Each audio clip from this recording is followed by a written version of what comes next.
We have just walked from Canal Street to the ICE headquarters here in Foley Square. There was a spontaneous protest that erupted with New Yorkers after they saw ICE rounding up people on Canal Street this afternoon, and they tried to prevent those arrests from happening, following those very heavily armed officers right here to the federal building.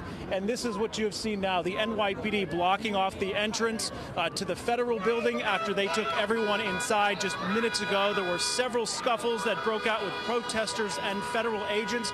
Murad Awadwa is part of the New York Immigration Coalition. And what have you witnessed here today? What we've seen is that the Department of Homeland Security, ICE, HSI, ERO, and other federal law enforcement agents have been targeting street vendors who are simply trying to make a living in our city and arresting them today.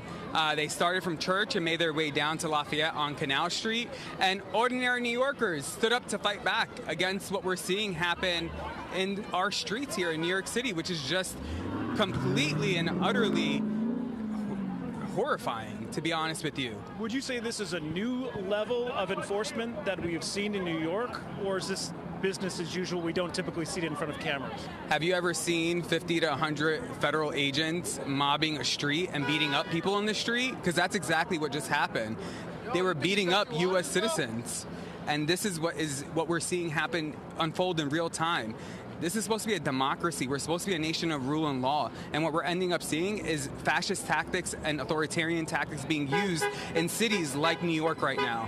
Kind of paint a picture for me, for people who couldn't see this, about folks just kind of joining in and following these ICE agents in their vehicles, to the fact that they had to get an armored vehicle out here and have canisters of tear gas at the ready in case this really kind of spiraled out of control. The spontaneous protest, talk about that. The spontaneous protest occurred because ordinary New Yorkers see other New Yorkers being hurt and vilified by these individuals. Of course, anyone who sees someone being wrongfully targeted is going to take some form of action. And to see military vehicles driving down the streets of New York City, we don't need boots on the ground. We need the federal government to actually invest in the supports that New Yorkers need, which includes reopening the government, reinvesting the resources that they're making this mockery and this theatrical show here into the services that make people's lives better. So you told me earlier that about 40 people were arrested. Is that still the number that you believe? Are those all street vendors? We're still trying to confirm the amount of people, but the early estimates from different sources, which we're trying to rectify right now and get the actual number, is still up in the air, but we're trying to figure out what the amount is. All right, and what is the recourse for the people who are in there now? What will your organization do?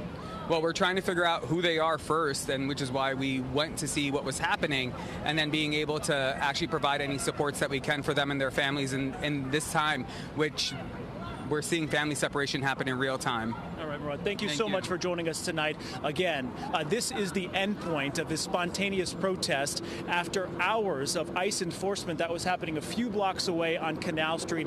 Again, they were appearing to target West African vendors who sell the counterfeit merchandise on Canal Street that the NYPD has been cracking down on for the past year.